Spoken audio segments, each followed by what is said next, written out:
यो संसारमा सबैभन्दा स्वार्थी प्राणी हामी मानव हौं। किनभने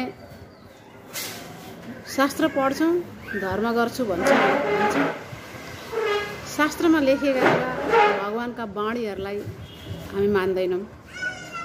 भगवानले अब मैले थाहा नपाएको हो भने मलाई हजुरहरूले भनिदिनु पर्यो कुन शास्त्रमा कहाँ चाहिँ म त अब अरू सन्तहरूले भनेको सुनेर चाहिँ जान्ने हो हैन।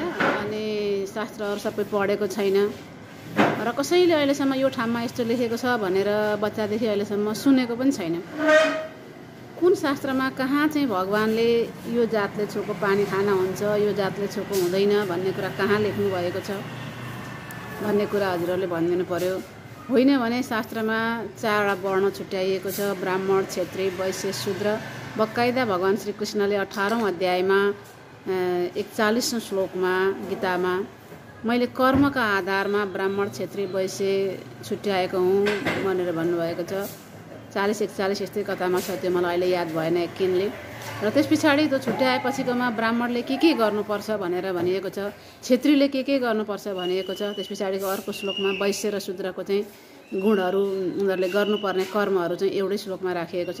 आदि माथिकोमा वैश्यको छ, त्यस पछाडि तल्लो हरफमा शूद्रले गर्नुपर्ने कामहरू उसको गुणहरू लेखिएको छ।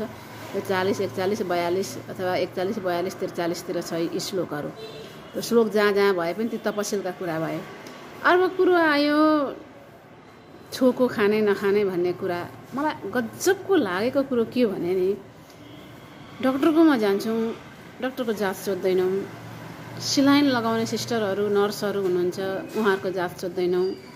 बिरामी परेर इमर्जेन्सी परेको बेलामा अथवा हामीले रगत शरीरमा लगाउनु पर्दा यो कुन जातको रगत हो, यो कुन धर्मको रगत हो हामीले सोधेका छौँ अहिलेसम्म?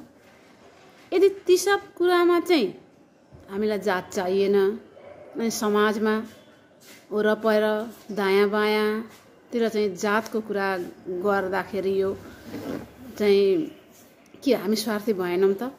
जब ईश्वरको सृष्टिमा केही फरक छैन भने अनि सबै कुरा स्वार्थका लागि आफूले प्रयोग गर्दाखेरि चाहिँ सबै कुरा हुने, अनि फेरि पनि जात छुट्याएर भेदभाव गर्ने यो चलन कहिलेसम्म रहला?